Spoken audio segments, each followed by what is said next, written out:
शिरोळ तालुक्यातील तेरवाड 30 वर्षापूर्वी गंगापूर पूरग्रस्त वसाहत निर्माण झाली. मात्र गेल्या 30 वर्षापासून येथील तेरवाड बस स्टँड ते गंगापूर वसाहतीत जाणाऱ्या रस्त्यावर अंधाराचं साम्राज्य होतं. या अंधारामुळे शाळेचे विद्यार्थी व महिला भगिनींमध्ये भीतीचं वातावरण निर्माण झालं होतं.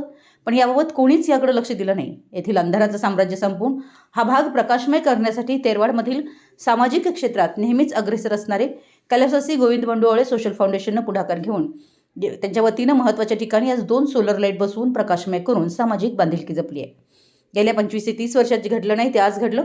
आज रोड लाईट चालू झाल्यावर गंगापूरच्या नागरिकांमध्ये समाधानाचं वातावरण निर्माण झालं. या सामाजिक कार्यासाठी फाउंडेशनचे अध्यक्ष उमेश गोविंद आवळे यांनी पुढाकार घेतला. तसेच यड्रावकर सोशल फाउंडेशनचे अध्यक्ष अनिल पाटील, उपाध्यक्ष भानुदास माने, शिरोळ तालुका मातंग समाज संघटनेचे अध्यक्ष सागर बिरंगे, पिंटू दत्तवाडे, राहुल शिंदे यांचं सहकार्य लाभलं.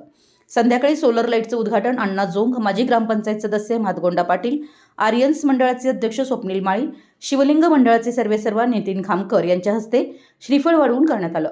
यावेळी मेजर बंडगर साहेब, श्रीमंत गोसावी, पटेल सर, राहुल पांडव, पोलीस पाटील विरपक्ष राजमाने, मातंग समाज संघटना गंगापूरचे सल्लागार सुखदेव हेगडे, सहसचिव आदित्य मोरे उपस्थित होते. या सामाजिक कार्याचे तेरवाड व गंगापूरमधील नागरिकांमधून कौतुक होतंय. मराठी एस न्यूजसाठी कुरुंदवाडहून संदीप